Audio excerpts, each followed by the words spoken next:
15 मिनिटात तयार होणारा हा स्नॅक्स तुमच्या टॉडलरसाठी अगदी परफेक्ट आहे.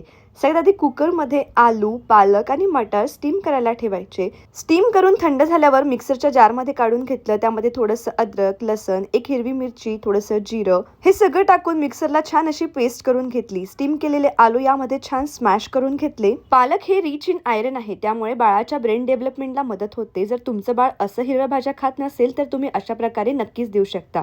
बाळाच्या जीवनात प्रोटीन असलंच पाहिजे, म्हणून इथे मी पनीर ऍड केलेला आहे. बाइंडिंगसाठी 3 ते 4 चम्मच बेसन, थोडासा बारीक चिरलेला कांदा, कोथिंबीर, हळद, धने पावडर, मीठ असे बेसिक मसाले टाकून हे सगळं छान मिक्स करून घेतलं आणि मिश्रण तयार झाल्यावर त्याच्या छान छोट्या छोट्या टिक्क्या बनवल्या. आता वरून दिसायला छानही दिसावं म्हणून थोडासा एक वरनं काजू लावला. आता मी याला शॅलो फ्राय करून घेणार आहे आणि सगळी जिन्नस आपण स्टीम करून घेतली आहे, त्यामुळे फार वेळ कुक करायची पण गरज नाही.